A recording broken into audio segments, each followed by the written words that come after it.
നിങ്ങൾക്ക് ഫുട്ബോൾ ഇഷ്ടമാണെങ്കിൽ ഇപ്പോൾ തന്നെ എന്റെ ചാനൽ സബ്സ്ക്രൈബ് ചെയ്യൂ. Please like and subscribe my channel. ഇത്തവണത്തെ ഫിഫ ലോകകപ്പിൽ കളിക്കാരേക്കാൾ കൂടുതൽ ഇപ്പോൾ ചർച്ച ചെയ്യപ്പെടുന്നത് ആഫ്രിക്കൻ മന്ത്രവാദത്തെക്കുറിച്ചാണ്. കഴിഞ്ഞ ദിവസം നടന്ന ഇംഗ്ലണ്ട് ഘാന മത്സരത്തിനു തൊട്ടുമുമ്പ് ഘാനയിലെ ഒരു മന്ത്രവാദി താൻ ഇംഗ്ലണ്ട് ക്യാപ്റ്റൻ ഹാരി കെയ്നെ മന്ത്രവാദം അഥവാ ജീജു ജൂജു വഴി ലോക്ക് ചെയ്തിരിക്കുകയാണെന്ന് പരസ്യമായി വെല്ലുവിളിച്ചിരുന്നു. കളി നടക്കുന്നതിനിടയിൽ ഗാലറിയിലിരുന്ന ഒരു ഘാന ആരാധകൻ വിചിത്രമായ വെളുത്ത പൊടി വായുവിൽ ഊതിപ്പറത്തുന്ന വീഡിയോയും ക്യാമറയിൽപ്പെട്ടു. എന്നാൽ എല്ലാവരെയും ഞെട്ടിച്ചത് അതല്ല.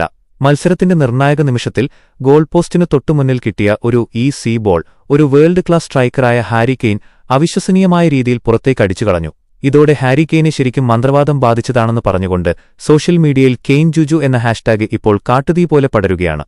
ഹാരി കെയ്ൻ കാണിച്ചത് വെറും ഭാഗ്യക്കേടാണോ അതോ ഘാനക്കാരുടെ മന്ത്രവാദമാണോ? നിങ്ങളുടെ അഭിപ്രായം ഇപ്പോൾ തന്നെ താഴെ കമന്റ് ചെയ്യൂ.